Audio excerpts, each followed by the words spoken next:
გასოდეს რა ის კონფლიქტი არ თვითონაც კი არ მეიცნობდა ვინც მევიდა.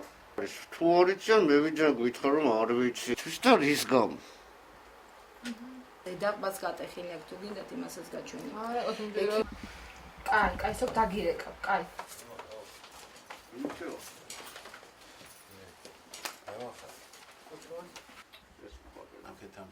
იმიტომ ძირითადად ხვდები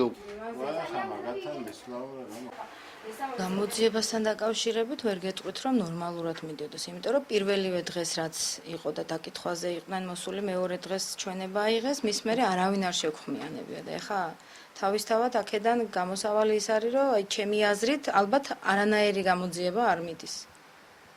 ჩემი აზრი ესეთია და ვერსიებზე არ ვიცი, ეხა პირადი ანგარიშწორება, ალბათ მეზობლების დაადასტურებდა თანამშრომლებიც, არანაირი პრობლემა არსად არ ქონია. არის კონფლიქტო ადამიანი. მიუხედავად საზოგადოებრივი მაღალი ინტერესისა გამოძიება მიმდინარეობს ჩვენი მოსაზრებით ძალიან ნელა, მით უმეტეს, როდესაც პოლიციას გააჩნია ვიდეოფილი, სადაც აღწა ჩანს პირდაპირ პაცემულ თავდამსხმელები, აუჩქარებლობა, რომელთაც ამ საქმეს იძიებენ, გვიტოვებს იმის ეჭვს, რომ საქმე არის პოლიტიკური და ხდება კარგული ზეწოლა შინაგან საქმეთა სამინისტროს წარმომადგენლებზეც იმისთვის, რომ ეს საქმე დროულად არ იქნას გამოძიებული. ოქი უნდა შეადგინოთ, ხელი მოვაწეროს